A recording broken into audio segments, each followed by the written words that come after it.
puis sans blague à chaque fois que non soki non sans na pesa nzambe merci en tout cas ou pesa nga love ya non waouh vous pouvez vraiment sepela vraiment ma caisse nene ma pesa mbalo kwa yo vraiment sepela ma caisse parce que vous êtes belle hein donc bien on se peut mbala ba mama nga mbala ba na ngai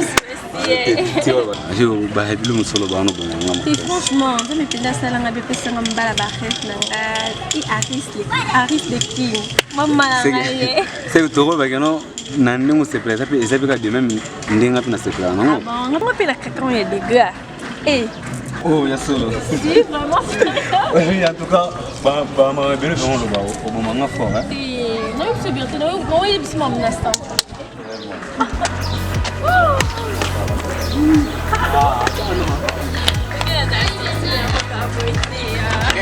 Hey. Oh, Mokonzi, bonjour.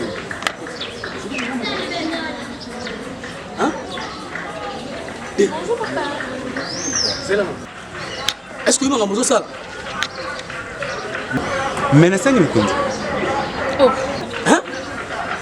Mais tu bino bano na comprendre na bino te. C'est là l'état. Hein? Au commissaire hôtel, au commissaire bar na bino. Comment on occupe comme beko à l'état vous?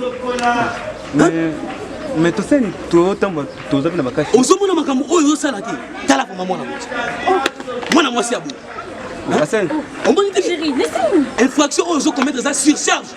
Oh, Hassan il est aussi. Hein? Moi si à Taïboé. Hein? Yo obi makanaye. Est-ce que ça malade? Hein? Moi si à Taïboé. Yo osako bimana. Est-ce que ça malade? Oh, siko ezali sumu ko. Ezali surcharge. Oh, mais nga na comprendre te surcharge aza mukumba na mukongo to ndina oyeba te. Oza komona ba panzina yo tete oh di. Nakangi yo. Oh. Oko pesa taxi ya moi si oh yo di. Mais papa c'est lui. Assez non. Maman. Hein? Oyebi te ke nzoto na yo ndenge za on ezali à l'état? Hein? Yo ko kiko so moi si abo. Nzoko longa nzambe comme Di ya so sanga nzambe. Likolo molimo ezali ya nzambe. Nzoto ezali à l'état. Yo di. Oh. Papa malembe basta la kati to kwa medani. Boye menga tondi. Oko pesa nga mbongo, oko pesa taxi ya mwana oyo.